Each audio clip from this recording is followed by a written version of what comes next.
I'm not perfect, God, neither are you. Tell these salty motherfuckers to tell the truth. Tell politicians to give up the rooms. Tell silent voters to stand up to the booth. God, it's me. Can you hear my plea? Feeling like I'm lost in this world, can't you see? Demons creeping in, trying to take control of me. But I'm just trying to find the light, trying to break free. I'm not perfect, God, neither are you. But why you keep forgetting me? What did I do? Trying to have a convo, but you starting to preach. Feeling like I'm on a leash. Can't find no peace. Living in hell, can't you hear my plea? I'm suffocating, can't you see? Why you let these false prophets roam free? While the real ones suffer, can't you see? I'm not perfect, God, neither are you. Why you keep targeting me? What did I do? Trying to have a convo, but you starting to preach. Feel like I'm on a leash, can't find no peace. Hardest battles, strongest soldiers, greatest burden, broadest shoulders, pushing up just like these boulders. This conflict like it's water, so this mercy, take my chalice, seeking grace through all this malice. All of these salty motherfuckers to give out. Politics and sinners, they all the same. Got me stuck in this endless game. But I won't give up, won't play the role. Gotta do what's best for my soul. I'm not perfect, God. Neither are you. Tell these salty motherfuckers to tell the truth. Tell these politicians to give up the room. Tell silent voters to stand up to the booth. Living wild but truthfully free. God keep on watching over me. Take my pleas and keep the receipts. I just want all of humanity to be free. Good morning. And welcome to the Urban Conservative. I'm going to talk about a few things this morning. I'm going to get in, we've been in the hot seat. We've had, people are coming out and talking about cops refusing mental health transports, even an officer accused of child abuse, shady ID policies, and the DOJ eyeing gender sports laws. Let's get into it. But before all that, let's get into My Enemies D1 featuring BG, and we'll be right back right after this. Better wind it. Deliver me from my enemy. Deliver me, every one of them. Deliver me. Just know that I know we ain't gonna walk around and act like it's not real, you heard me? I feel the vibes, and we gotta address that. I got more enemies than ever now that I've been popping. They want me out of here, but you know failure ain't an option. See, it's three kinds of enemies, and I got all three. I'ma break it down and paint the picture so that you can see. The first kind, man, they be hating on me from a distance. I know it irritate they demons when they see me winning. They don't even know me, but they waiting on the day I fail.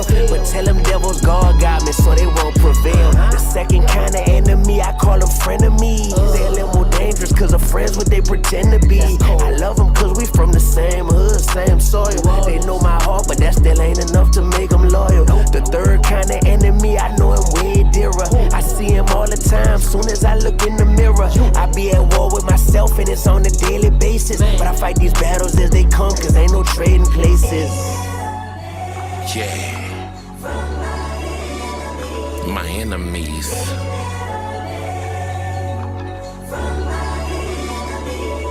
Man, I ask God to protect me from my friends, cause I can handle my enemies. I got them, and that's a fact. Big facts. Look, I've been having enemies since a young dude. Mad I was in that bubble lie coming through. 15 putting on for the whole city. Haters was plotting, but I was riding around with a whole 50. It be crazy, everybody wanna help you spin it, but don't wanna bring nothing to the table just to help you get it. I just did 10 plus in that penitentiary. Old friends ain't buy me a 2-piece and a biscuit. Now these shoes showing about me cause I'm back winning. And all that fake, I miss you talk, I ain't trying to hear it. Once y'all showed me who y'all was, man, that's what years. I hope you'll find a home, but it won't be over here. I ain't doing fake friends or relationships. I'd rather be by myself with it on my hip. I'd rather be by myself running these bands up. And if you're real and you feel me, put your hands up.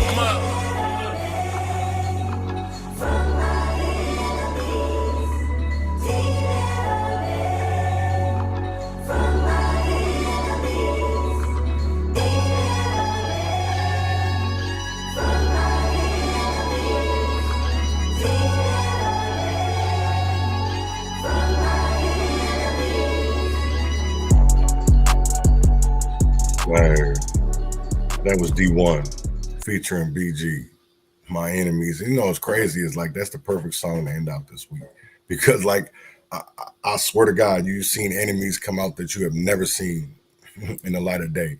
But it's obviously that people have more feeling for love than loyalty. So I want to get into what's going on in our state Senate. Actually, our whole Minnesota legislator is they're kind of behind, doing certain, keeping track of what is going on. And I want to talk about it. There's not a lot of people that I feel like are really talking about it. And this is something that we need to talk about. Is like, why is our Senate and our House, going on with the budget? I think people aren't really paying close attention to that, and they need to be, because there's a real countdown, and I want to get into that a little bit. So with that being said, this is slow progress. Just over 1 month until the May 19th legislative session deadline. So far, they've passed a grand total of 4 bills. Chief Political Reporter Tom Hauser is here with a legislative progress report for us. Tom? Yeah, and Kevin, talking about their progress would be a pretty short story, so we'll focus on the reason for their lack of progress. A session that started with a 1-month boycott of the session by House Democrats has not picked up much steam since they returned. The Minnesota House started with a nearly 1-month boycott by DFL members in a power-sharing dispute with Republicans. Since a special election in March brought the chamber back to a 67-67 tie, progress toward bill passage is slow. Only 4 bills have been passed by the legislature and signed into law by Governor Tim Walz in the first 3 months of the session. And 0 bills are in conference committees, where compromises are reached between the House and Senate. It's not a surprise, really, because you have a House that's tied, and it's tied between 2 parties with very different and contrasting agendas. Now,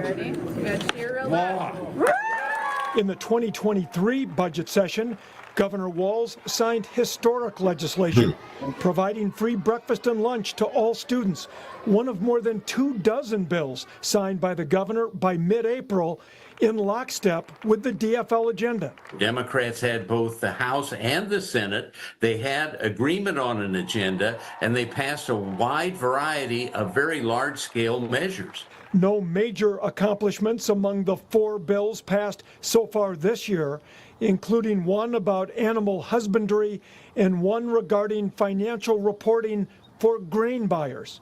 I have to admit, I'm a little disappointed in our time management. But legislative leaders remain optimistic. How do you feel about the pace of the budget negotiations and getting done on time, which has been very rare under divided government? I feel really good about the work that our caucus is doing. Despite the happy talk by legislative leaders, it's pretty likely that we'll have a special session this summer.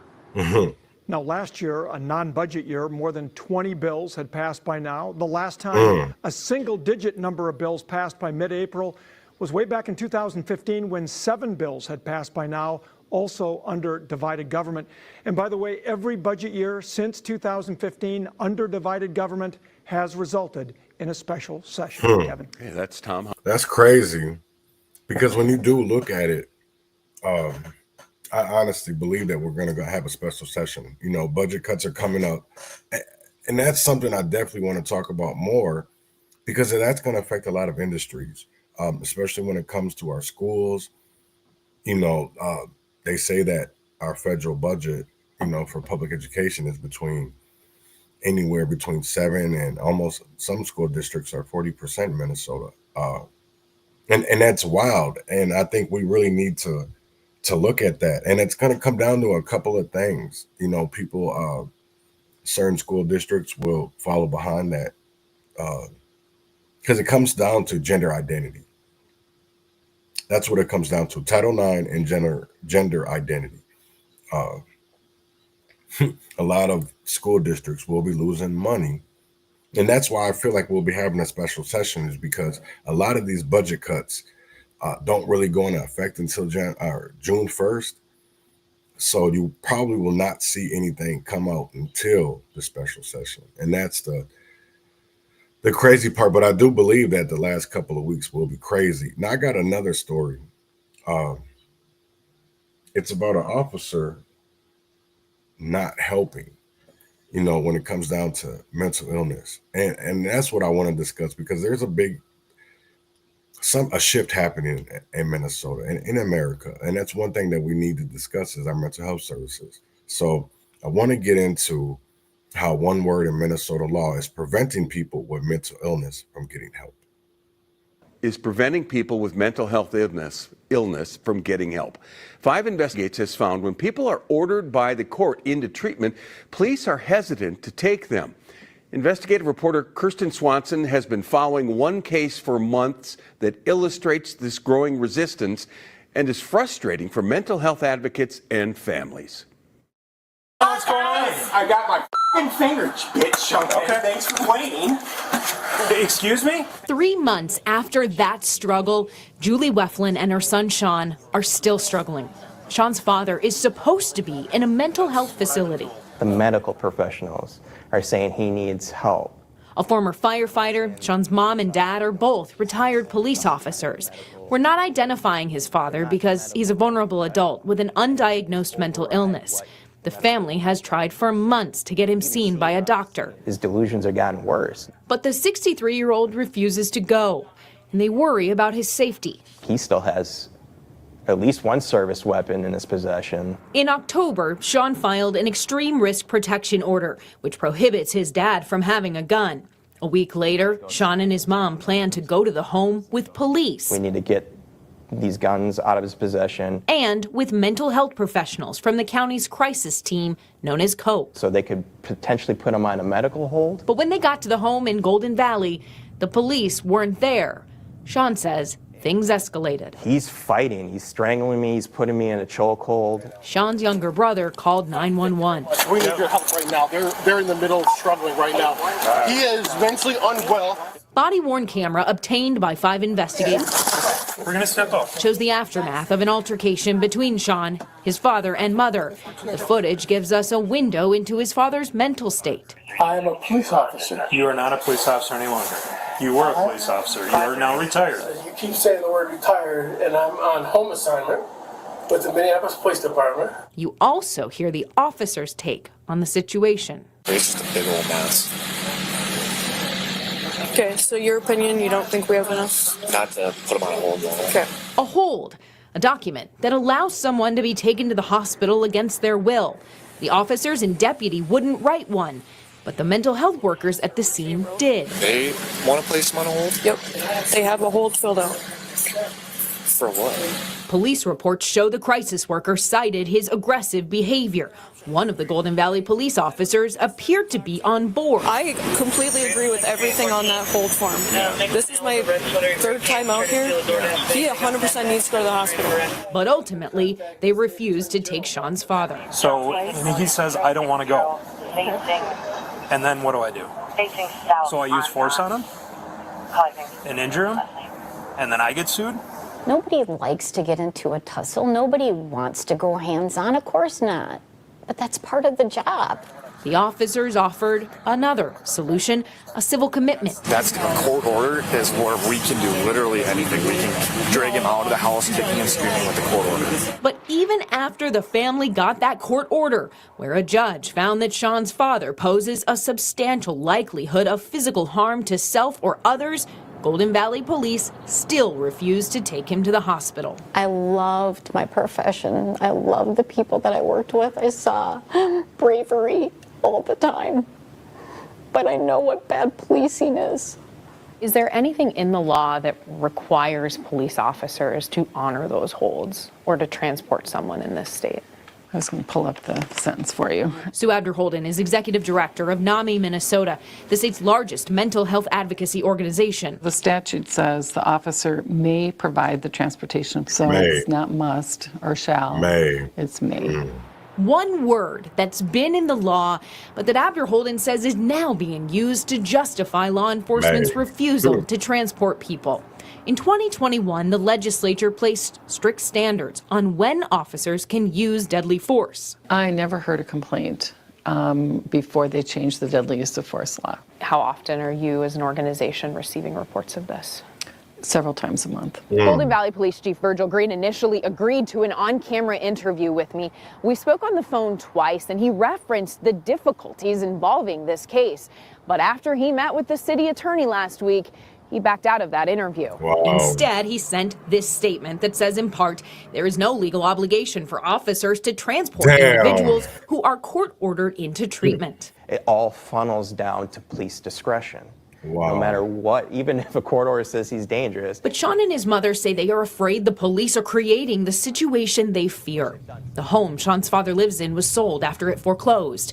The new owners filed an eviction earlier this month. And if he's unwilling to leave the property, the sheriff's office has the authority to use force to remove him. What is he going to be like when they try to take him from his home that he doesn't believe they can take from him?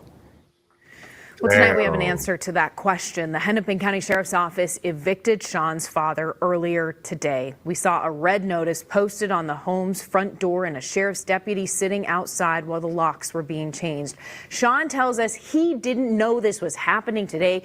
He wasn't able to be there at the property. Sean's dad left the property when the deputies got there. It took several hours to find him. And right now, they don't know what they're going to do with him tonight. He refuses to go with them. He refuses to go to the hospital. Kevin, this eviction was supposed to happen on Monday. Sean had actually arranged for a social worker, the crisis workers, to meet them all at the house and try and diffuse the situation. A sheriff's office spokesperson will not answer my phone calls or our questions about why this was moved up. But we're, of course, going to keep asking those questions just to get to the bottom of what happened here.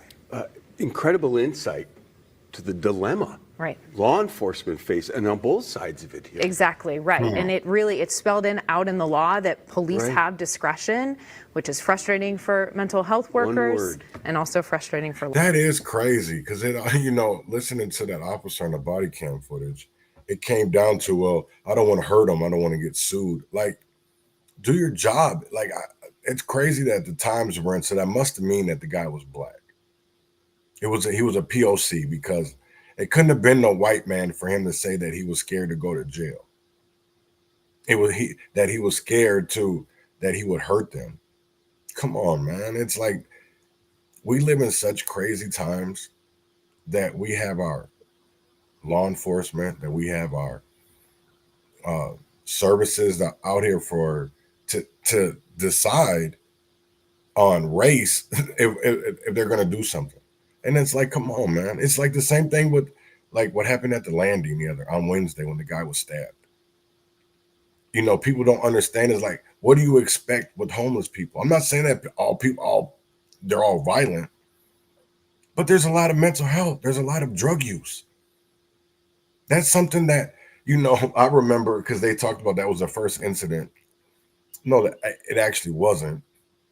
If you go all the way back until when they were at the old fire station, when all those people were behind in the building and you guys were only open for certain hours, there was a lot of, not saying that, this is the whole crazy part, right? Is when you have people that aren't really out here on the streets, they're not really about that life. They see things and they hear things that are more glorified than what it actually is. And we need to get away from that, because there's a lot of misinformation when you go deal with the homeless, because they're making it seem like they're violent.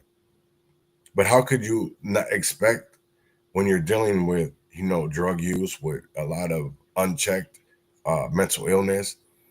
The same thing like we just seen out in, Golden Valley is that there's one word that leads it where are people actually getting help? It's not that they may. Like we do so much with words, man. It's crazy how people don't see that. How it all comes down to simple wordplay. And we still won't understand that. We still won't sit here and decide, or even not, I shouldn't even say decide, but sit here and have discussions about it. Even when it came down to this Target boycott, whatever they want to call it, I don't know who the fuck is boycotting, to be honest. I know there's some people that may not. I don't think it may be in certain parts of America it's like that, but I don't really see it. I mean, the Target in my areas are still busy. So I don't understand why they needed to call L Sharpton. It's probably all a performance, type of thing. But I honestly, I don't see much change coming because we're not having these discussions. We're not having these where people are going to make change. A lot of it is we're dealing with things that have been going on in the past where our ancestors, our family members could have been dealing with, our friends, our older friends. But instead, they preferred to look the other way, or they were involved. And it just makes me feel fucked up as a person because even like what I want to talk about what went on in Sauk Rapids. You have a law enforcement officer that was sexually abusing a little girl. Like, and we're just going to sit here and be like, oh, that's okay. That's just one bad apple. And like the apple doesn't fall far from the tree. Like the apple does not fall far from the tree. Because if the root's already bad, then how isn't the apple? The apple that falls from a bad root, how is that not bad? Right? If you're being trained by unchecked personnel or unchecked individuals, like how are we not doing what is right? How are we not doing what we're supposed to be doing? Where's that at? Oh, here it is. But yeah, so Sauk Rapids, you had an officer that sexually abusing a little child.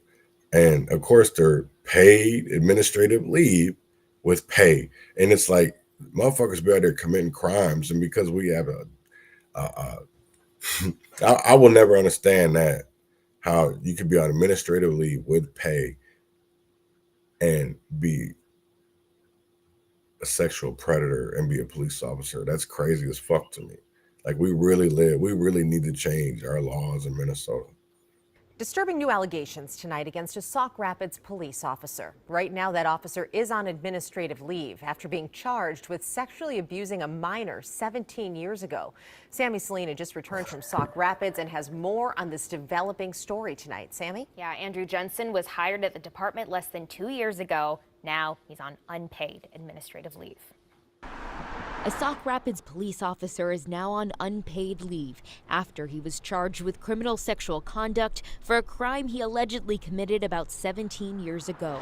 Damn. Andrew Jensen is 33 years old, but court paperwork says he was between 16 and 18 years old when he abused a girl he knew who was about 6 to 8 years old. The criminal complaint said the victim, who is now an adult, told her family about the abuse by Jensen when she was a child in the past year.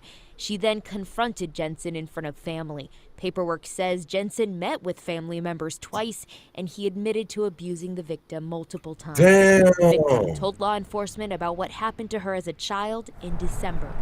According to Sauk Rapids Police Chief Perry Bizey, his department was notified the BCA was investigating Jensen of criminal sexual conduct, and he was placed on administrative leave. When they were informed that Jensen's case was sent to Morrison County Attorney's Office, he was then placed on unpaid administrative leave in February. There is no current mugshot on file with Morrison County. Jensen's lawyer declined our interview request, and so did Sauk Rapids Police Department. Niggas is nasty. Jensen is expected back in court on May 9th. What I don't understand is we fall for so much bullshit in Minnesota. Like how, like for real, we got so much conflicts of interest. We have so much bullshit throughout our state, and because Minneapolis and St. Paul is such a hot spot, or such populated area, we just keep on talking about it, and it's like we have the whole rest of the state, but it seems like our state legislators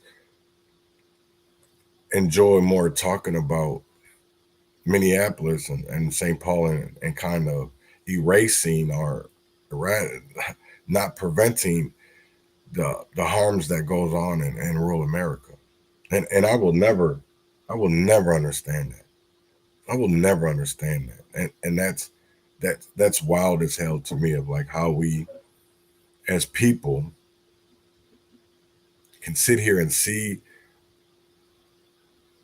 things going on and we don't say nothing. We don't say anything.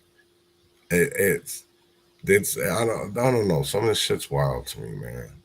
I will never understand it. I will never understand it. I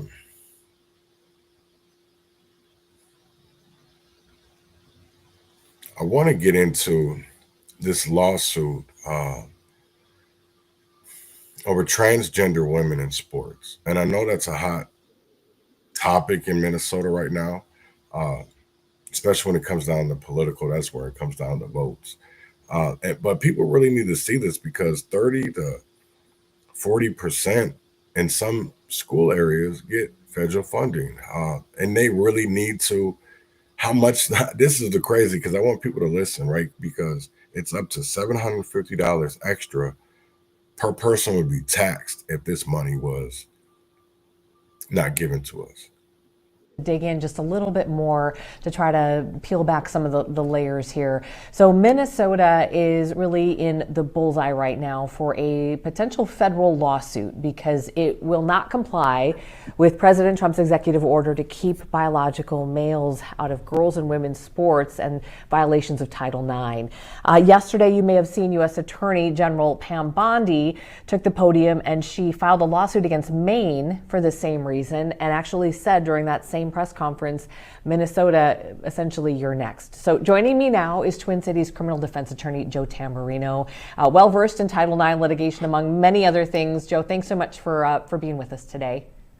Thanks for having me on, Amy. Sure. So a lot of layers here. If we can kind of break it down, starting with this basic question of, if the state of Minnesota gets sued by the federal government in a case like this, what does that look like? What would be at stake?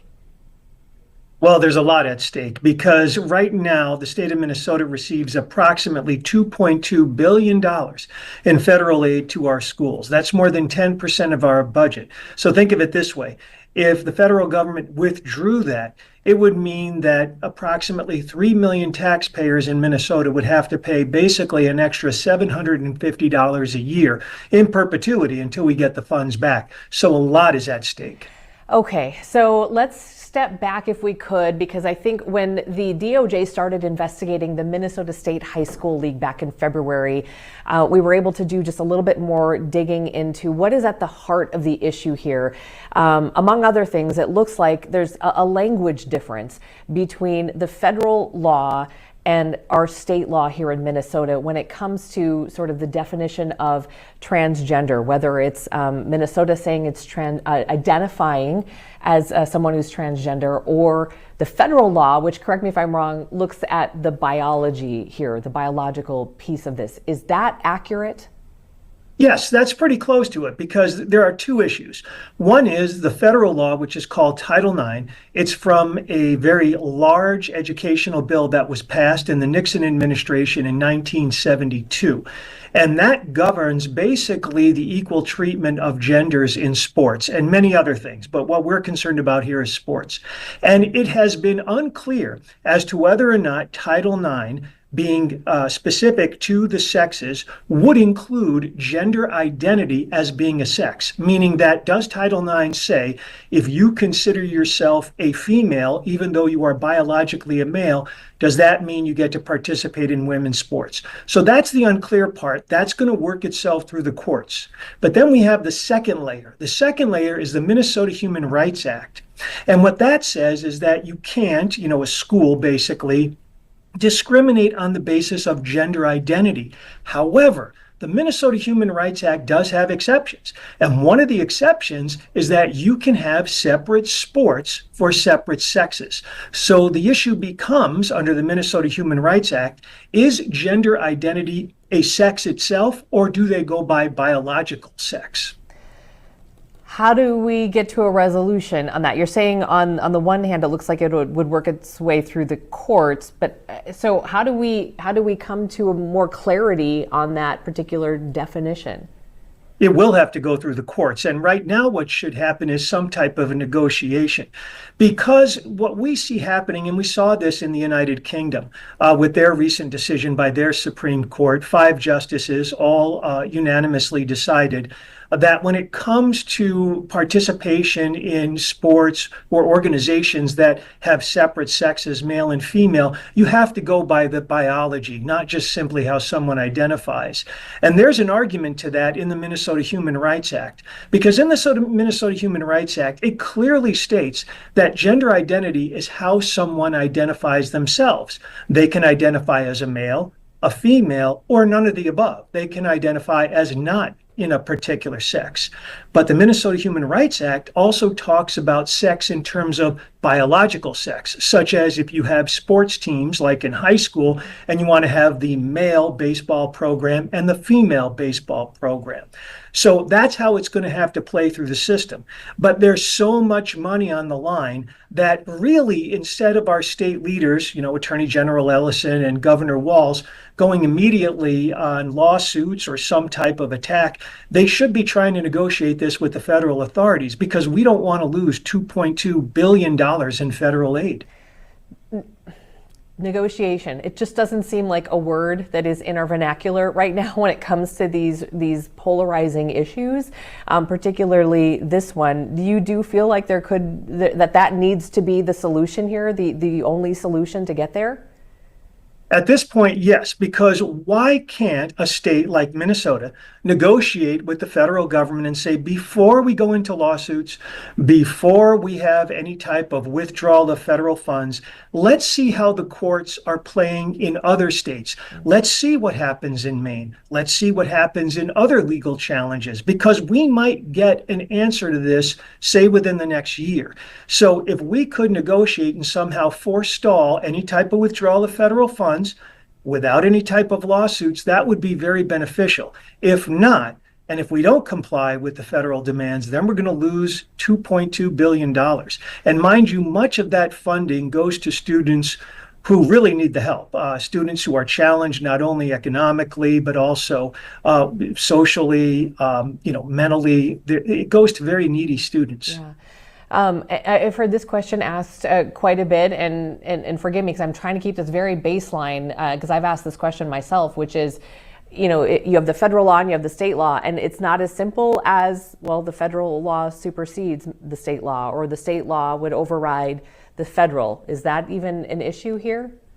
It is an issue, and federal law overrides state law. So, for instance, Amy, if all of a sudden some federal court, say an appellate court or the U.S. Supreme Court itself, said that under Title IX, the determining factor is a person's biological sex, meaning if you have XX chromosome, you are a female. If you have XY chromosome, you are a male, and not about identity.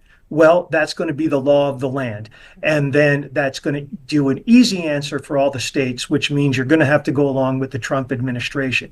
So if some federal court of appeals or U.S. Supreme Court comes out and finally says under Title IX, the law that's been around since 1972, you have to go by biological sex, that answers all the questions. Then it's clear, because you could not have a state law say something other than that.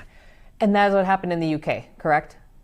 Exactly. And now the United Kingdom has a different system than we do. What happened in the United Kingdom is certain parties in Scotland, which obviously is part of the United Kingdom, got this case to the Supreme Court, 5 justices in the UK, 88-page decision unanimously.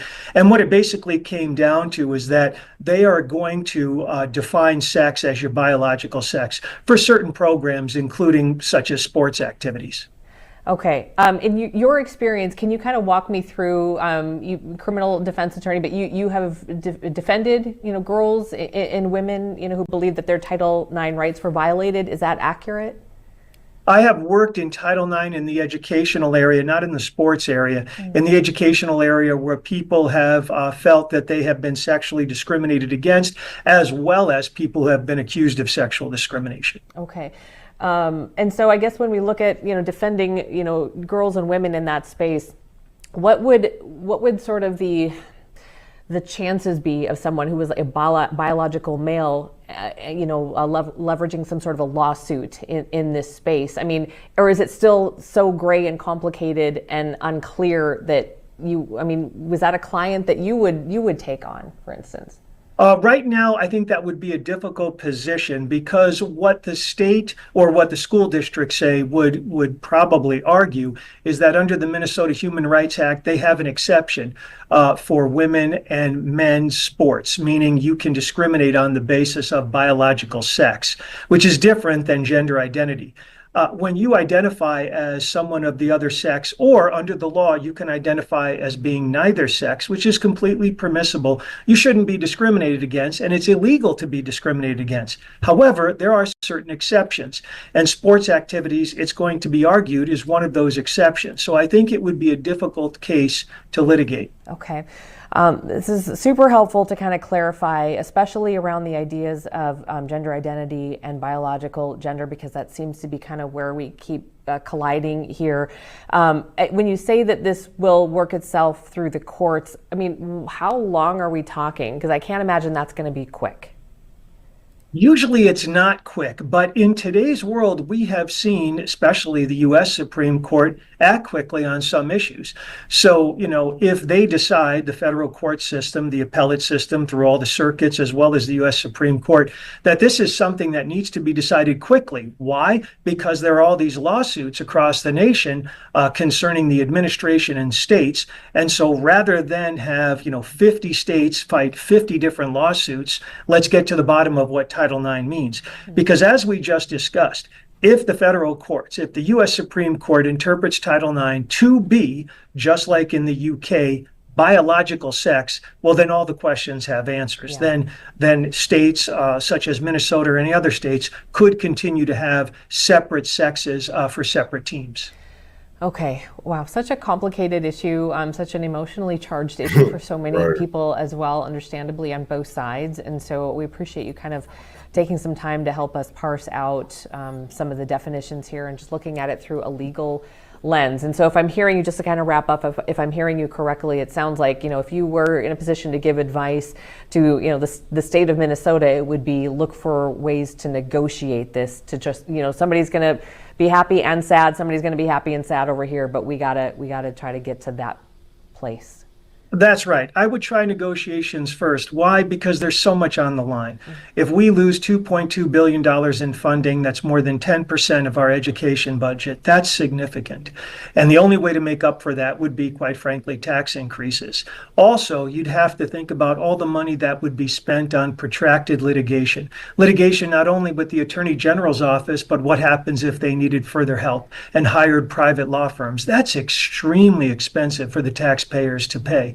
So negotiation, you got to do that first, regardless of what party you are with or what party is in power in Washington.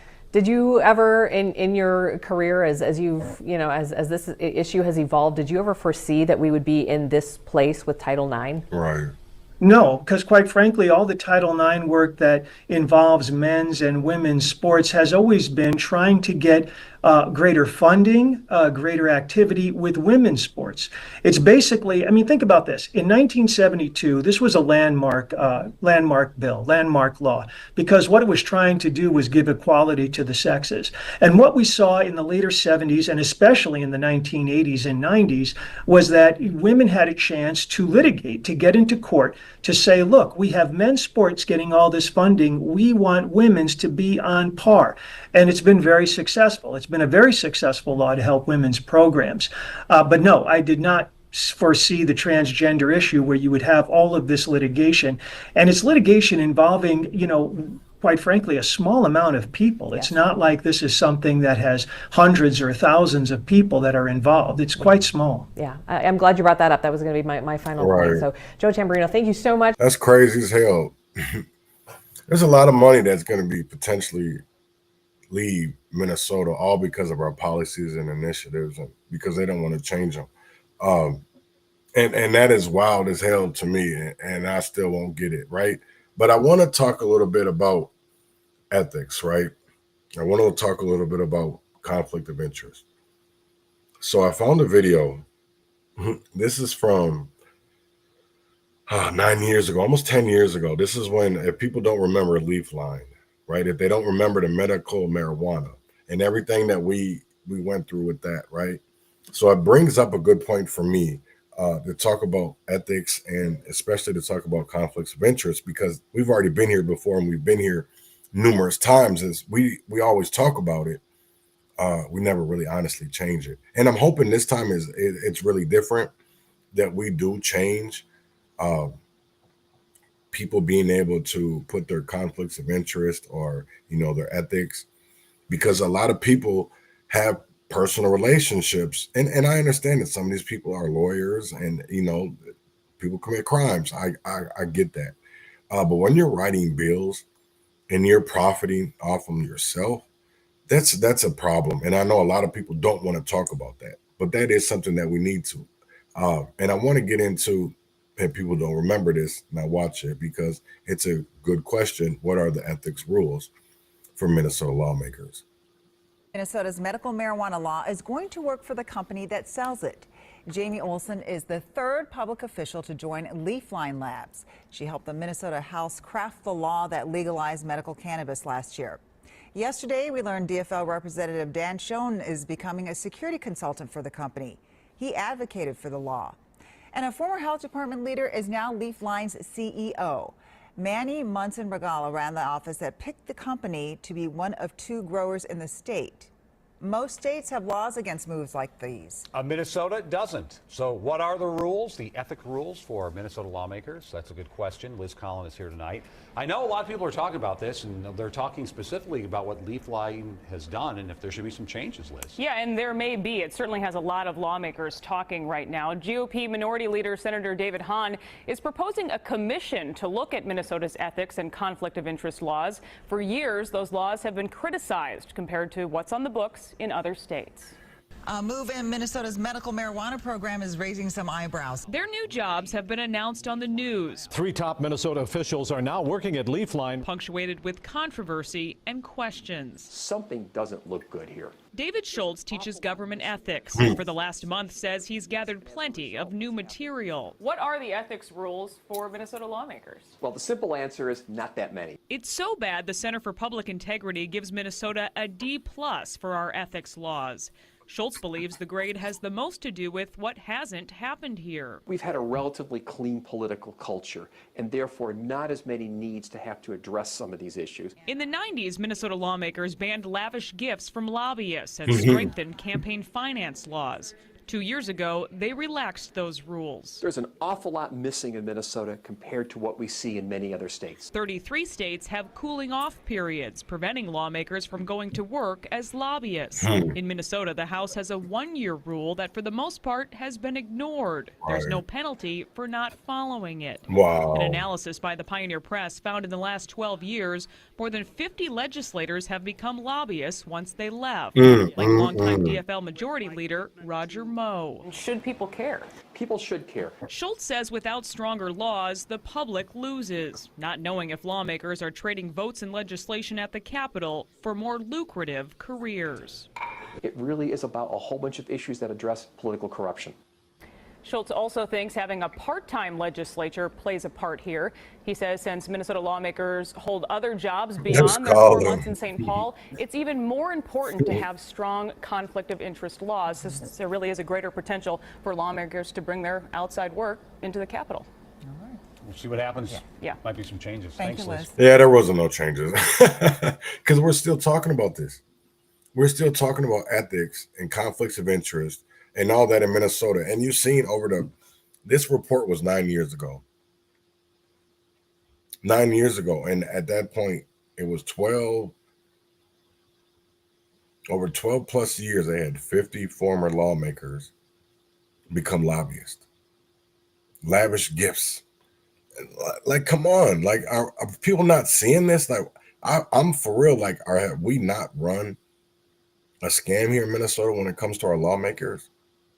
Like, you work part-time, you make, and most people, this is the crazy thing of it is, I ask this all the time, do you make, working part-time, have you ever made $50,000 a year? I can't get nobody to answer yes.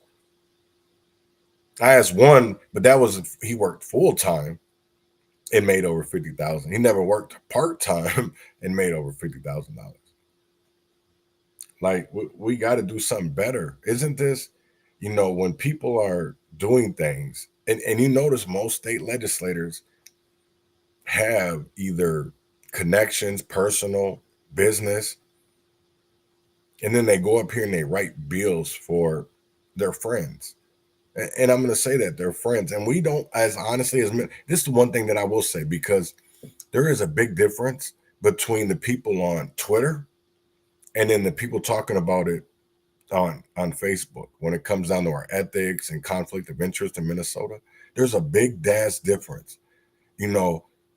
X, Twitter, whatever you want to call it, sees it as wrong. Sees it as, even on Instagram, you go on these three and look at the comments on the stories about ethics and conflict of interest. Look at the comments, because people have been posting about it. Various people have been posting about it, and then you go look and you're like, damn. So is it more of? Because I will tell you right now, I have more people that are conservative, I will say fiscal leaning, that see it as wrong, and then people that honestly you really second guess if they really love their community, and those are people that are okay with this because it benefits them. That's the only people you coming out seeing defending this. People that were a part of it. You don't see anybody that wasn't a part of it. And not that people are saying that there's jealousy or envy, or because you're hearing a lot of that. No, we're frustrated because all this money is coming into our communities and they're not getting any better. And first of all, you guys don't even live in those communities. You don't. That's what's wild to me. That's what's wild. We never want to talk about the things that matter because people are more worried about themselves. They're worried about, because to be honest, I don't care how people think about me. I don't care how you look at me. I don't care what you think about me, because I'll always find different opinions. I'll always find somebody that thinks differently than you, because I know that I do way more good in this earth than I do bad. And the only thing that I really do bad is the way that I maybe put out stories, the way that I talk about it. But if nobody's going to talk about it, who's going to talk about it? If y'all don't want answers, some people in our community do, because they're tired of suffering. They're tired of being quiet. That's why, I had to really think about some shit last night, because there was, I don't know, some plagiarism shit going on with, the Minnesota Reformer and the Star Tribune stories about Bobby Champion and Jerry McAfee. And it's like, listen, why do y'all gotta plagiarize shit? The truth is the truth. The truth is the truth. And I will say this, I've been talking about all this that y'all want to talk about, this ethics and conflict of interest. A lot of us have already been talking about this for years and trying to get others to see that there was an issue, that there was a problem. Because how is all this money going to people that are supposed to be affecting our community and changing it, but it's only getting worse? And then they're doing the same things that you see other groups are doing with their own money. So if the state isn't willing to, but that's, again, I'm going to go with it. If you're getting paid by the state, you're not going to better the community. You're not, because that's not their interest. They make more money causing mayhem and chaos. That's what y'all don't want to talk about. So I want to get into, maybe people don't know about Mr. Nasby, right?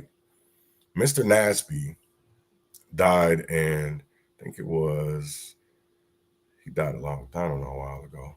I want to read an article to you. Maybe we should listen to it, because these words will probably sound better from somebody else. So you're going to hear names in here that are probably going to shock you, right? But maybe not. So I want people to listen, because Nasby died. I don't know when this article was written. And you're going to hear some really big names. 2017, right? He was General Mills Philanthropy. He was a leader. He died at 78. But listen to the names that he was connected to when it came to the Metro Gang Task Force and other things. So listen to this article real quick. David Nasby, General Mills philanthropy leader, dies at 78. By Randy First. November 14, 2017 at 10:22 p.m. David Nasby, the Minnesota Star-Tribune. David Nasby committed his life to helping the less fortunate, from his days as the head of a small alternative school in South Minneapolis to his work as an executive at the General Mills Foundation, which dispensed millions of dollars in philanthropic donations. A devout Lutheran, Nasby bridged the world between corporate leaders and some of the state's most prominent activists, and somehow won the trust of both. This was reflected at his funeral last week at Luther Seminary in St. Paul, where a diverse crowd of about 200 turned out. David Teed, retired seminary president, described Nasby as a champion of social justice, and American Indian Movement AIM leader Clyde Bellecour sang an honor song in Ojibwe. Nasby, 78, of Minneapolis, was in declining health and died in his sleep on Novi. 5, said his wife Karen, a retired Hennepin County public defender.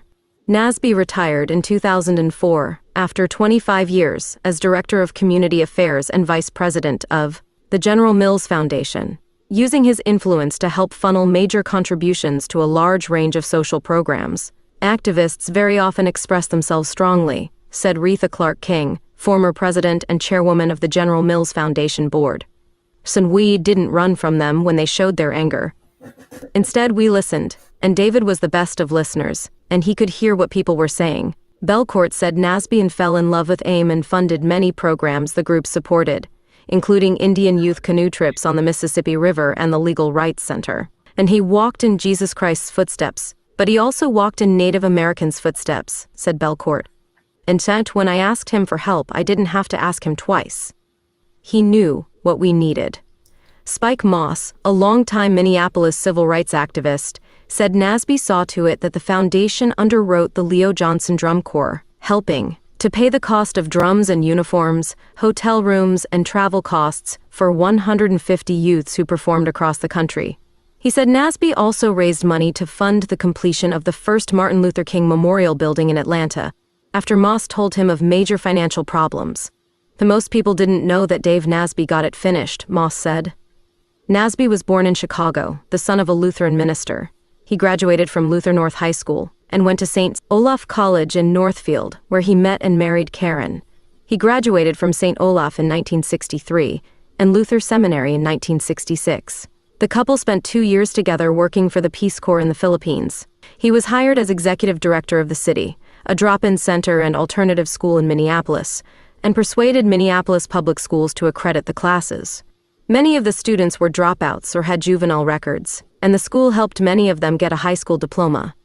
He was just a dynamic spirit, recalled Gary Brisbane, who taught there with his wife Gail. Everybody, the students and the staff, felt like they belonged. Later, at General Mills, he oversaw grants to a variety of organizations, among them the Penumbra Theater, which focuses on African American plays. One of his favorite projects, Clark King said, was a $200,000 grant to the National Council of Churches in the 1990s to help rebuild churches that had been burned down in 3 southern states by arsonists. David had faith in people and he lived his faith, said Clark King. He had an ability to relate to people from the most down and out to the highest level of power in society. Nasby also chaired the board of Luther Seminary. The Nasbys had a cabin along Lake Superior that he invited his activists' friends to visit, among them Sharif Willis, who used his gang affiliations to try to end local street violence through a group called United for Peace, which Nasby supported. The group collapsed after the murder of Minneapolis police officer Jerry Haff in 1992. Willis wound up serving 25 years in federal prison for an unrelated crime. He came to visit me in every prison facility I was at, said Willis. He would always have something that was hilarious and raised my spirits. He was kind and considerate, and he wanted the best for humanity. In addition to his wife, Nasby is survived by a son, Teodoro, of Falcon Heights, and a daughter, Sergia Hay, of Tacoma, Wash. That's crazy. That really should make people think, because who are our leaders? And why were they selected, elected, whatever you want to call it, right? Because like Robert asked, is it a coincidence that General Mills was in charge of Metro Gang Task Force summits? This guy sat on the discrimination sentencing guidelines and hung out with Sharif Willis. Ellen Luger Goldberg worked under him for part of the time. Interesting, Andy, interesting. You know, and nobody ever wants to talk to connections. You know, that's the one thing that I will always that I will say is that enough people don't talk about the personal connections. They want to talk about the business, but how does it suit you personally? How do you benefit from it? How do you benefit from it personally? And not a lot of people don't want to talk about that, because it has benefited churches on the north side. It has benefited churches on the north side. It's benefited programs in Minneapolis when it came down to the American Indian Center on Lake Street. It's come down to certain communities. But it never, people in those, I shouldn't say the community actually, I should say people in that community that say they work in there, but they actually don't live there. Because the people that live in those communities are silenced, are quieted. And why? Why? Because I will tell you like this, we have always blurred the lines when it came down to conflicts of interest, when it came down to, you know, this is the crazy part, because this is the reason why I wanted to play a lot of the older stuff, right? Like 10, 12 years ago, because to show you that it's a pattern, that it's not just today. It's not just since COVID. COVID is what opened the door for these people to get all this money. Open the door. That's what's crazy, is that people that actually want to change their lives and are tired of doing the, you know, being fraudulent and, you know, lying to get ahead, you still see people that are still a part of that. And then you have those types of people, you know, like me, Marcus, Robert, Jay Sean, Rob Miller, Marvina, Marvin, you know, people that have been through the trenches and the fires that we've had to go through still today, the trials and tribulations. Because a lot of us aren't running. a lot of us have only got more louder. And are you paying attention? Are you, the people, paying attention? Because I will tell you like this, is that I can tell that people are having conversations in our community. And a lot of people are thinking that they want people to choose sides. They want people to choose sides. Now, I want to ask the people of Minneapolis, are you looking for the truth? Are you looking to be a cheerleader? Because that's what it's about. It's, are they doing wrong? And I don't want nobody trying to change your opinion when it comes down to money or gifts. Is it right or is it wrong? Because if you think that it's okay, then it's okay for these Republicans to do the same exact thing when it comes to their communities. And which it happens. It's just things we don't want to talk about or discuss. We don't want to discuss. But yet we'll vote for these people without them talking about it, without them making a difference in our communities. We'll vote for them. We'll give them our vote. We will give them our vote without even checking into them, without doing our research, without doing our homework. And that's the crazy part, is actually what's coming out now. Even with, people aren't taking I think they are, but it's only because certain news media is coming out with it.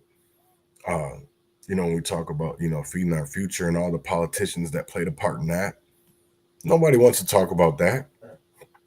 I will tell you that dead ass, that nobody, that's the one thing in Minneapolis that people are, you can definitely tell that there's a divide and conquer. There's a divide and conquer tactic going on in Minneapolis, and most people are okay with it because I don't know how to say the exact word, but is it messing with your mind, with your brain, with what's the difference between right and wrong? That's the kicker for me, is like, how are we deciding that?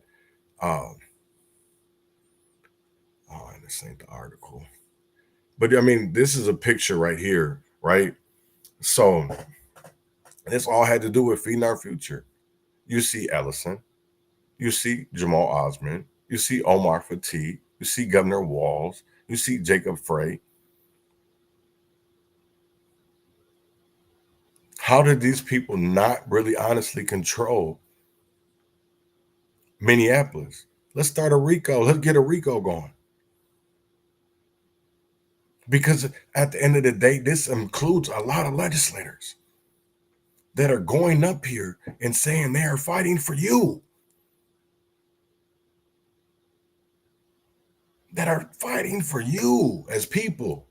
But is that what they're fighting for? Is that what they're honestly fighting for? You? Are they fighting for us? Are they fighting for we the people, or is it an agenda? Because I will tell you right now, you see more lawsuits right now about a certain few in our who are Minnesotans, and not a majority. I get it, they're marginalized people. Right? I'm not going to sit there and say that trans and here, we shouldn't, who cares about that in school? These are kids that can't even make decisions for themselves because they got to ask their parents to do everything for them. Do everything for them. But we are letting the government decide when they can become an adult. And that's not okay. A lot of people should not be okay with that. A lot of people should not be okay with that. Right. To be honest, man, I've sit here and this morning, as I was getting ready for my show or whatever, my podcast, I was sitting there reading and looking through the ethics complaints and the committee hearings about Omar Fatigue. And, it came down to not only just feeding our future, but it was also ballot harvesting. And now this man is running for mayor of Minneapolis. And it seems like, and it's the crazy thing, because I will never understand this, right? And if you go on the Twitter, Laverne, you will see, and I'm not trying to call them out or anything like that, right? But if you look at a certain crowd of people, that really affect Minneapolis politics. Maybe on one side of it, like Wedge Live and, with them.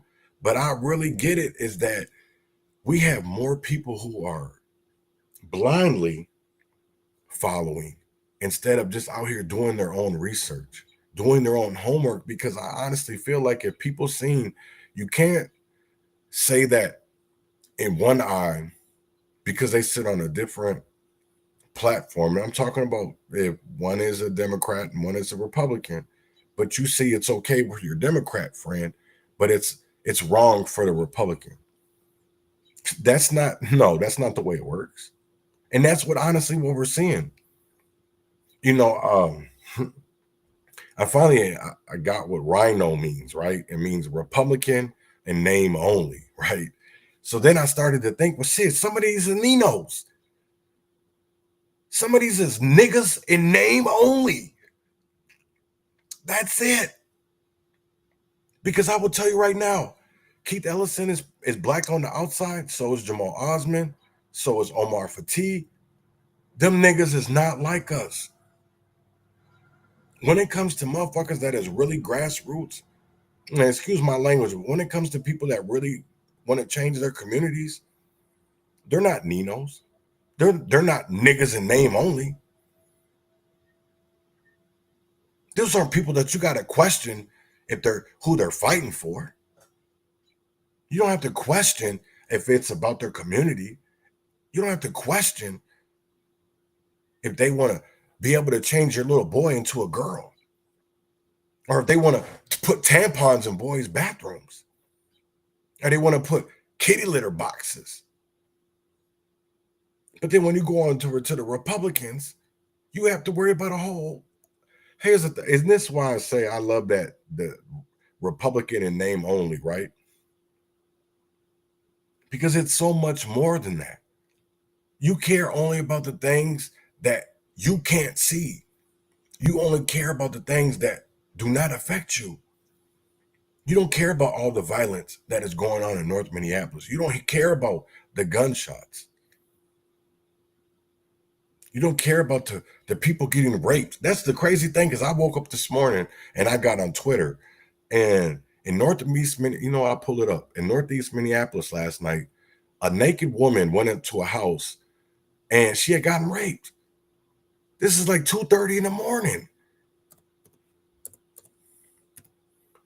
And it's like, come on, these are things that are going to be, the community is not going to be alerted.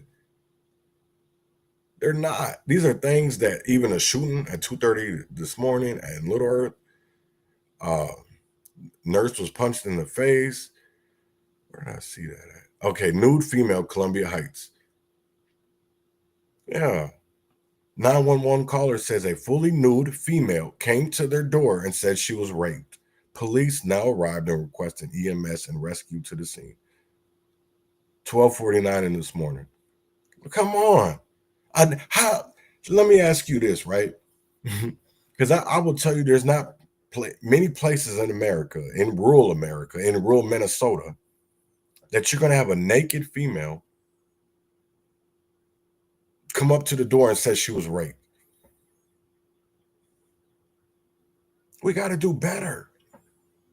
We got to do better. We got to do better. That's what I don't understand. Is like, we have got to do better. Oh, that's the dude getting arrested. Oh, so that's check on all Lena Champion. That's crazy as hell. So the dude that was getting arrested that made that big old video yesterday, and I think it was on Wednesday when all this really honestly came out. Yeah, if people don't know, that's the downtown, because you see the IDS Center right there. That's the Holiday. Right there, there's I think there's a White Castle over there too. But it's a weird ass Holiday, Super America, whatever they want to call it, in a weird ass area. Damn, I didn't even know that was due. So he had a bunch of warrants out. Yep. I can't say the name. North Minneapolis was taken into custody Thursday. That was yesterday. 5 counts related to attempted murder and a gang-related drive-by shooting near the State Fair in St. Paul last September, where 3 people were shot. Officers found a total of 53 spent casings beneath the Snelling Avenue Bridge from 3 different guns. God damn. And I guess they said they were out there hunting. She was punched in the face last night, a nurse. That happened at 2:09. And then there was a shooting in Little Earth. That's wild. That's about 2:30. Here goes Carlos Daniel Valdez. I can't say the last name. Is being held in federal custody on a charge of conspiracy to distribute methamphetamine. He was arrested in New Mexico last month and transferred to Minnesota last week to face charges. So he was in. They say he lived in Brooklyn Park. That's wild. And it's crazy. You see a champion. I won't tell more of the story, but if you look through the warrant that was, this is the thing that I literally have. I have, like, people like, well, you're doing it all wrong again. It's like, no, ain't nobody doing it wrong. That's the one crazy part that I will say, right? It's that people don't want to pay attention. It's because it's your friends or it's your, the people that you supposedly care about or people that you supposedly love. Well, if you really love them, like you say you do, wouldn't you want people telling you the truth? Or do you only want people around you that are going to listen to what you say, or that aren't going to listen to basically the truth? They're going to listen to what you want to tell people, right? So this is, I want to show people, right? Let me see if you guys can see this. This is the warrant, right? This is the whole warrant for Champion's grandnephew, great nephew, whatever the fuck you want to call him, right? He's an Alameen. This is what people did not want to read. This gives a lot of connections, and I know a lot of people didn't know about what was going on. There was different businesses were being established, different houses were being watched, because there was, again, physical surveillance. So they had 3 properties that they were watching. Here goes one of them. Here goes the U.S. postal records show that several individuals involved in the scheme received mail at subject premises 1. So subject premises 1, and I've read this over, it was one property was 715 Penn, another property was 2507 Bryant, which is Salem Incan Church, and then another property that they were watching was on Washington, was his apartment. So, it's came out with a lot of names. That just one that you just seen on there. Or maybe she isn't on there. I don't know. I think it was L, whatever. But so these aren't just, okay, here goes subject premises 3. It gives all the addresses, and a lot of people just didn't want to read it. I'm probably going through this too fast.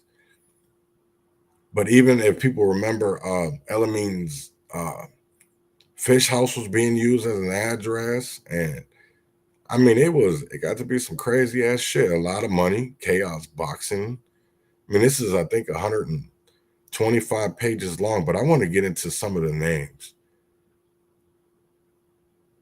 because people they need to see that.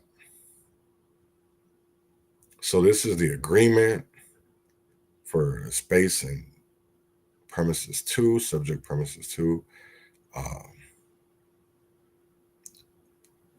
There's a lot of shit. And somebody couldn't believe that. It was like, where are you getting all this information from? And it's like, it's public information. What do you mean? So here they talk about a fraudulent loan to Rahima Shabazz, an absolutely white LLC. There was, like I said, there was a whole bunch. That was early. This is when I talked about 2507. West Bryant. There was one over there with Larcena champion, LC champion. Where did I just missed it? Probably going too fast. So here's New Youth. So here's Larcena Bryant. Is believed to be El Amin champion's aunt, as described below. Bryant has used subject premises 1 as her residential address and her business address and loans and her business names. There are also surprising similarities in forms 990 submitted to next stage for both Bryant's business and encouraging leaders, one of El Amin's champions companies in addition. So, I mean, there was a whole lot of shit. It was crazy. $70,000. And a lot of it was the church. 2507 Bryant was also being used. So you've seen the difference with even like Chasma Dixon, New Youth programs. People didn't need to look at that. According to online records, on or about September 10, 2020, New Youth programs were registered with the Minnesota state as a nonprofit. Bryant was reported as the registered agent and president of New Youth programs. The president's address and registered office were listed at subject premises 2, which was 2507 Bryant Avenue North. I'll just say this. There's a lot of shit that hasn't been honestly put out here, and it will be. And I know people don't want to look at that, but it did happen. I know a lot of people don't want to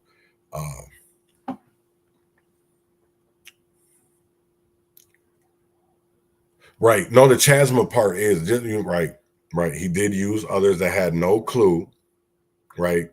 And also, like Robert said, is that 2507 is New Salem Baptist Church. Bryant is all over McAfee stuff. Right. So that's the only thing that this is one that we always wanted to point out when it came to our nonprofits and money, right? That we directly wanted to point out was that people were setting up these nonprofits to use them fraudulently, right? Because if you looked into New Youth Redevelopment, which it was a mental health business and it got licensed by the state and had an MPI and it was covered up. That's things that people do not want to discuss. These are things that people do not want to talk about. And these are FBI investigations. This is the one crazy part, right? Because they'll say, well, I don't believe it because fuck the police. But who are you going to call when y'all getting robbed? Who do y'all call when y'all get shot at? Because I know when BLM or, Jerry McAfee or Lisa Clemens and them, they tried to, the building was firebombed. I'm not the one. I called Minneapolis Police Bomb Squad. They called the FBI because there was things that happened that they seen from the bomb that made this more of a terrorist. I shouldn't say terrorist because that's a fucked up word, but it made it more serious because there was some ingredients and I was just like, wait, most of this shit I didn't even know what they was talking about. I knew that there was cameras all over Broadway. I knew that there was, cameras in the alley. I knew what neighbors to go talk to. But I couldn't understand of like, damn, yeah. I know that scared the shit out of me. I will say that. It shook me. It shook the whole building. But it did take a while for the police to get there. I will say that. And maybe that's because they didn't know who to send. Well, first of all, the bomb squad didn't come in until, I think it was like 9 o'clock in the morning. And the firebomb happened at like 3 o'clock in the morning. So, I just will never understand it. I will never understand it. So that's what a lot of people just were pointing out of you talking about people being criminals and y'all doing criminal activity still today. I left being a drug dealer on the streets. I didn't take being a drug dealer over to the political world so that I could be a criminal in your world. I came to your world so I could be different. You are the people that are out here supposedly fighting for us, making it better for us. That's not what we see, because I will tell you right now, some of the worst criminals in the world I've met in the last 4 years. I've met in the last couple years. So there was a lot of shit. A lot of shit. There was a lot of shit, man. I will say that. And people, I will say this, sometimes people want to give it like they were dumb or play stupid. But I will say it like this, is a lot of individuals made it seem like they were stupid or gullible or ignorant, and actually weren't, because they were involved in it. You know what I'm saying? They were actually a part. They may have acted like they didn't know, but they were. And that's what I will never understand. Because hold on, I want to get to that back here. And going way too fast. Let's see, right here, Nona, Shaquille, Motis, Chantel, Evelyn, all this. And this is the things that people didn't want to talk about. These are things that nobody wanted to discuss because y'all felt like, oh, it's not private, it's not public information. We shouldn't be talking. Why are we over here talking about how much money they receive? It's not about the money that they receive, first of all. It's about how much they were fraudulently wasting. Money that was supposed to go back to our communities and make them better. Because I will tell you right now, that's not what was happening. I don't care what people have to say. That's not what was going on. I want to show you something else. Maybe I already did.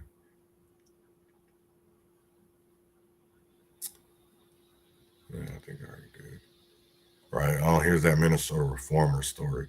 But I want you guys to listen to this too. This came out, today's the 18th, so this came out yesterday. But it's like, people really need to understand is like, we're facing times that kids, to be honest, we have never went through. These are times that we don't know what's going to happen.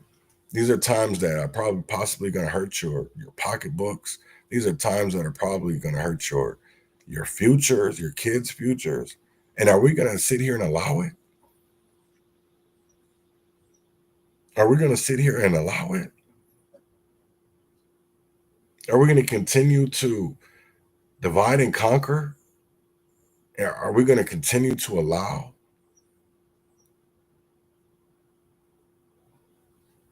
them to have us talk about things that do not matter? Because why aren't we talking about our kids' education? You look at anywhere, schools could face major federal funding cuts. Federal share of district revenue. Nobody wanted to talk about that. No, how much does your school district? Because I know I live in I don't know. Oh, sorry, we can't find that page right now. I don't know what that means.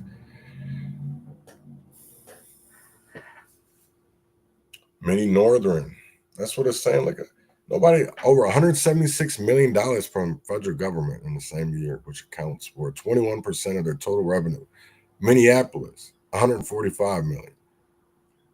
School districts across Minnesota and in the Twin Cities metro are facing severe budget shortfalls. Look at the northern Minnesota, right? Because those districts in White Earth, in Mahomet, Cass Lake, received about 30% of their district revenue from the feds in the fiscal year 2022. Wow. So how are we not putting people in a worse area, in a worse predicament? Wow. Because the Trump administration has threatened to withhold billions of these federal dollars to states that don't capitulate to its demand that they end the use of diversity programs in public schools. And y'all over here worried about people being discriminated against, not people not getting honest education. I won't understand it. Never. I will never understand it. I won't get it. I want to talk about, before I get up out of here, and I know this has really affected a lot of Minnesotans, especially in North Minneapolis, with their eyewitness ID laws, right? This is a policy that Mary is trying to change in North Minneapolis. She's trying to change in Hennepin County, period. When it comes to eyewitness ID, that is something that needs to be discussed. That's something that needs to be talked about, because we've had a lot of wrongful convictions in Minnesota, and we've had a lot of people not actually get justice and accountability. So with that being said, I want to talk about Hennepin County's policy to tackle eyewitness ID issues.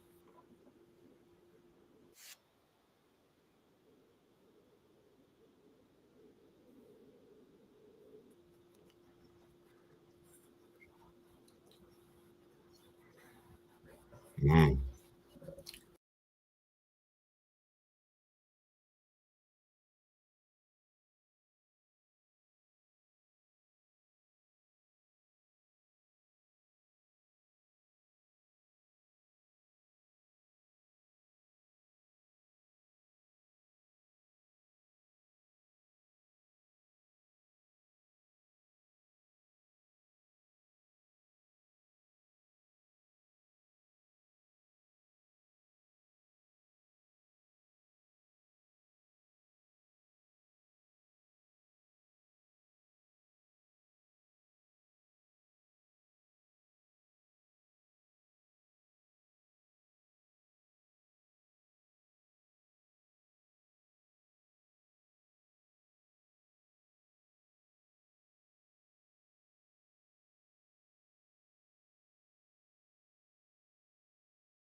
The Hennepin County Attorney's Office is doubling down on its policies and procedures to make sure faulty eyewitness identification doesn't lead to a wrongful conviction. Experts say a bad eyewitness ID is often the underlying factor landing an innocent person behind bars. Fox 9 has obtained a copy of the county attorney's new written policy on eyewitness identification evidence. And as Paul Bloom tells us tonight, prosecutors now have strict protocols to make sure they never send the wrong person to prison. Yeah, I hate even crying about it because I'm strong. I'm strong. I'm real strong. In our Doc 9 presentation, I Am Innocent, Marvin Haynes recounted his nearly 20 years behind bars for Minneapolis murder he did not commit. Marvin did not match the description of the perpetrator in really big, obvious, blatant ways. Haynes, his legal team, and Hennepin County Attorney Mary Moriarty faulting eyewitness identification as well as unconstitutional police tactics during an investigation that included these live lineups as well as suspect photo arrays. They was looking for someone 5'10", 5'11" with short cropped hair in his early 20s. Mr. Haynes was younger. Significantly younger. He was quite a bit shorter. 4 or 5 inches shorter. Now, Moriarty is making sure there are no more Marvin Hayneses. His first-degree murder conviction, life sentence tossed out in December 2023. And I think people can understand how powerful that kind of evidence is, right? This week, Moriarty's office published its blueprint for the proper use of eyewitness identification in criminal cases, cautioning prosecutors and staff when pursuing charges that rely in large part on an eyewitness ID, particularly when the suspect is unknown to the witness. Nationwide, 75% of wrongful convictions come from eyewitness identification. And so the research is very clear. The document obtained by Fox 9 states that prosecutors should only introduce an eyewitness ID at trial if the totality of the circumstances supports the reliability of that identification. It also warns against the use of suggestive tactics by police during a criminal investigation to get a witness to identify a potential suspect, say out of a group of photos, similar to what happened in the Haynes case, explaining that the county attorney's standard may actually be higher than the legal standard in a courtroom. One of the things law enforcement is supposed to say, and I think they do say when they're showing the pictures, I'm going to show you pictures. The person who did this may or may not be in it. Because what happens is the witness thinks, oh, they're showing me these pictures, so the person who did it must be in it. And so I have got to pick out somebody. Moriarty tells me her office and law enforcement in general have already implemented these best practices when it comes to eyewitness identification. But this new policy makes the protocols at the Hennepin County Attorney's Office crystal clear to anyone on her team. She went on to explain it really is rare for any one case to come down strictly to a witness ID.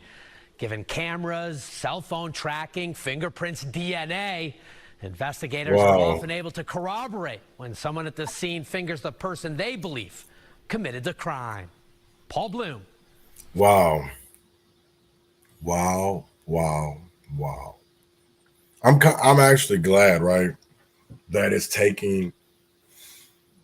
We need to release the people that are innocent that were wrongfully picked out in lineups. We have to correct a lot of wrongs in Minnesota. What Minnesota has done for a very long time to a certain kind of community. It's done it to poor people, because if you didn't have money, nobody cared about you. Nobody cared about you. Nobody cared. A lot of people, you were fighting by yourself. You were solo dolo.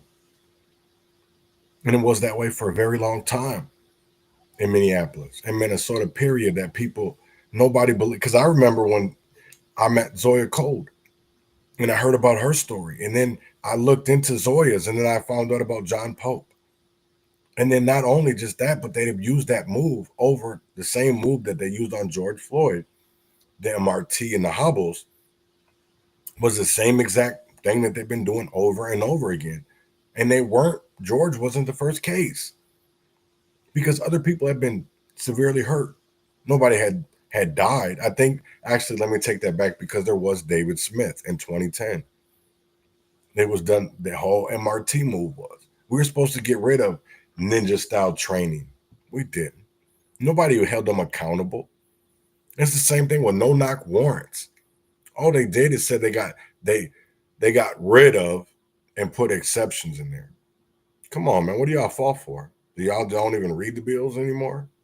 That's what I really want to ask. Y'all don't even read the bills anymore, right? Y'all just sit there and make sure that they get through. The same thing went through that omnibus. These are things that we're fighting to eradicate and erase from what happened in the last session in 2023, when it came down to a lot of these policies or initiatives. The same thing with these DEI, right? That happened after George Floyd. We went crazy with trying to make sure that Black people felt like they were tokenized, because y'all federalized Juneteenth, made people started caring about MLK Day. And then what do we start seeing this year? MLK wasn't really that big. Juneteenth, you see all the same ass people, same old scam artists. And you're like, I don't support none of that shit. Why can't we go back to when community groups, the neighborhoods did Juneteenth, not when city entities wanted to take over and co-opt it so that we couldn't tell our communities the real stories that they need to hear and that they can prosper and learn. Because they sure isn't taught in schools. It sure isn't taught around from our elders. So, man, with that being said, man, I hope, one thing that I've been thinking about all this week, right, when it came down to ethics and conflict of interest, is that what are the ethic rules for Minnesota lawmakers? We see that it's a blurred line between it. We see that it's really depending on what side of the aisle you sit on, it's okay. And some people are against it. And to be honest, I think it matters of not even what side of the aisle. It matters of what do you see as right and what do you see as wrong. It matters if you have integrity or morals, right? Because we see that a lot of it is they want to point out DFL. They want to point out that these people are Democratic. And And that's the blurred truth, because it's happening. It doesn't just Democratic, they're Republicans too. So Minnesota definitely is not right, and we're trying to correct and make Minnesota right. So with that being said, I hope everybody has a great weekend. I hope everybody, gets out. We got storms, I believe, in Minnesota coming. Rain last night. Everybody seen that church that got hit by lightning and got on fire. That was crazy as hell.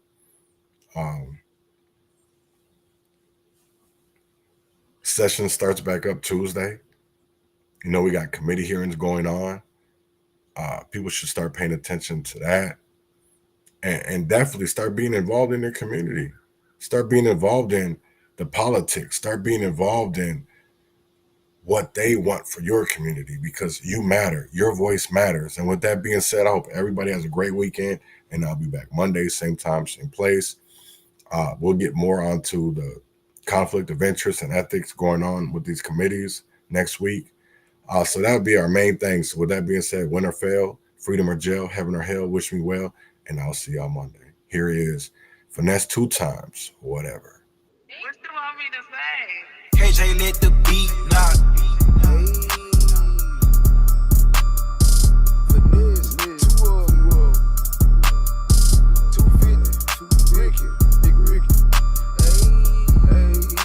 I'm hot, jury on throwing on me. Bad bitches reaching, clawing on me. Glocks up under my Montclair. If they saw it on me, that's a charge on me. No, I ain't ducking no rig. When they got me a AP like fuck up a tick, I'm investing right now. I can't fuck up a chick, 30K for a feature, I won't break a sweat. I was throwing rocks at the penitentiary, now I'm throwing rocks in the presidential. Sky dweller, high yellow. VVS, it look like lemon pepper. Ain't no catching bombs like Odell Beckham. I just sent 100 like I mailed a letter. I already sold them, I ain't gotta sell them. Get your shit together, new my yellow sweater, 4K. She got a big old ass, no waist. She wanna fuck, I told her okay. She want some money, told her no way. Nut in her face and left it.